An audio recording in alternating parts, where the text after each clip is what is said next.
our friend, the Republican congressman from Indiana, Marlin Stutzman. Congressman, always good to see you. Welcome back, sir. And thank you for having me. Great to see you as well. We just got that update from our correspondent on the ground, Zach Anders, that Operation Epic Fury continues.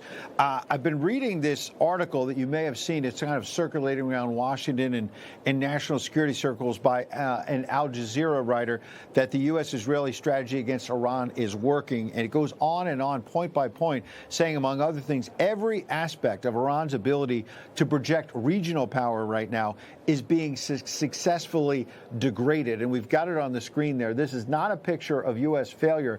It's one of systematic, phased degradation of a threat that other presidents allowed to grow for 4 decades. Your reaction to the actual facts that the media doesn't want the public to hear, sir?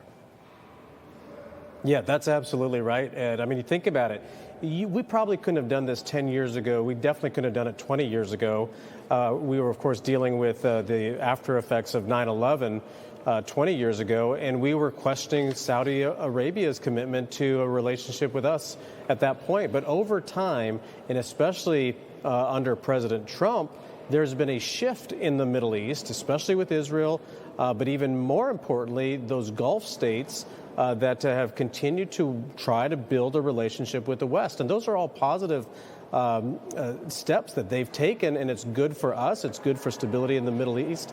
And of course, now seeing that Iran is actually attacking the UAE. They just killed a civilian in the United Arab Emirates. Qatar is now on our side saying, look, we are here to help. They don't have the military capability that we do. But of course, Saudi Arabia is much more allied in this situation. And that's why I totally understand President Trump's frustration and anger at Europe and these NATO countries that we bailed them out. We saved their backsides during World War II. Yeah. And of course, this is how they behave and do not even want to assist in the Straits of Hormuz, which helps all of us on an energy front.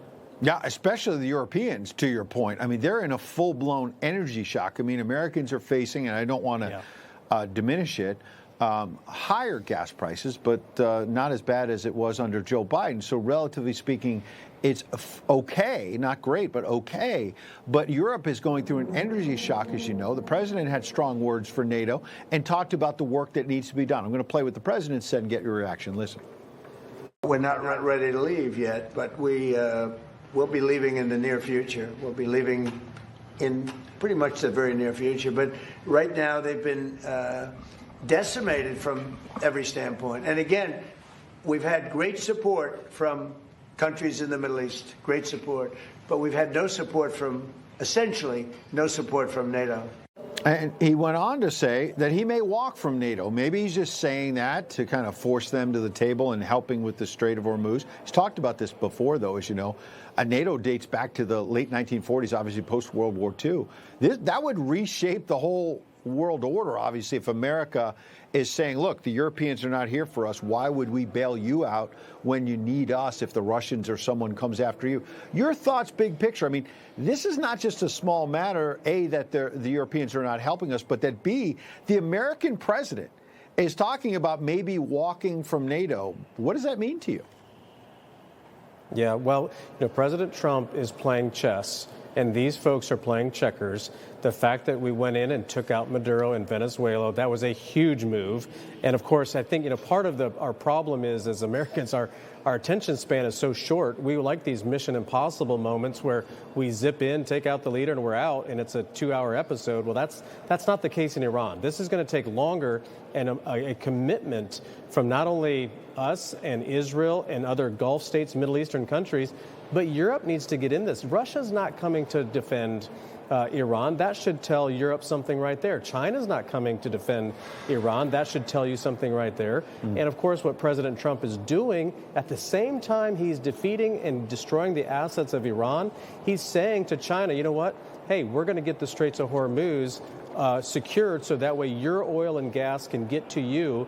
When he's not saying, hey, we're going to make life tough on you guys and let this happen because you're not helping out here. He's actually, President Trump is a businessman. He knows how to get deals done multiple deals at a time, working with people that he needs to build those relationships with. And in Europe is just simply getting this wrong here. And the fact that President Trump floats this idea about leaving NATO, they should take him seriously, because he will do what he says he's doing. He's giving them a chance to get this back in proper order. Yeah, I think you're absolutely right. I want to get one more in on something closer to home here, a political issue. Your colleague James Comer today issued a subpoena, a rare one, particularly for a Republican-led committee to subpoena the Attorney General for Republican President Pam Bondi over possible mismanagement of the release of the Epstein files. Comer writing in part, as Attorney General, you are responsible directly for overseeing the collection, review, and determinations regarding the release of those files. As you know, you were there for the Epstein Files Transparency Act, which the president signed into law. You possess valuable insight into these efforts. He's not accusing her of wrongdoing. He wants to hear from her.